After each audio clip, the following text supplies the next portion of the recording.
মাননীয় বিরোধী দলীয় চিফ হুইপ, আমরা আসলে বিতর্কে যেতে চাচ্ছি না, একটা বক্তব্যের প্রেক্ষিতে উনি বক্তব্য দিয়েছেন। আমরা আসলে এইভাবে চললে তো সংসদ। আচ্ছা, 1 মিনিট আপনাকে সময় দেয়া হলো। মাননীয় স্পিকার, এখানে মাননীয় সংসদ সদস্য দাঁড়ালেন, তিনি যদি স্পেসিফিক্যালি বলতেন কোন তথ্যটা এখানে অসত্য। উনি তো ওনার বক্তব্যের প্রেক্ষিতে বলেছেন, উনি কিন্তু ঢালাওভাবে বলে গেলেন যে বক্তব্য অসত্য কথা বলা হয়েছে। ওনাকে তো ফ্যাকচুয়ালি বলতে হবে কোন ইনফরমেশনটা এখানে ভুল ছিল। আর মাননীয় সংসদ নেতার কথা যদি বলেন, প্রধানমন্ত্রীও ভুল করতে পারেন।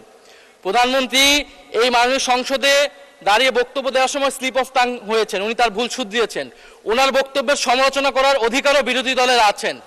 ফলে উনি অবশ্যই, ওনাকে আমরা সম্মান করি, উনি জিয়াউর রহমানের সন্তান, খালেদা জিয়ার সন্তান, প্রাইম মিনিস্টার, সংসদ নেতা, কিন্তু তার মানে এই না যে তাকে নিয়ে কোনো কথাই বলা যাবে না, তার কোনো বক্তব্যের সমালোচনা করা যাবে না। আমরা তো গণতন্ত্রের দিকে যেতে যাচ্ছি, আমরা কোনো ফ্যাসিবাদের দিকে আবার যেতে চাচ্ছি না।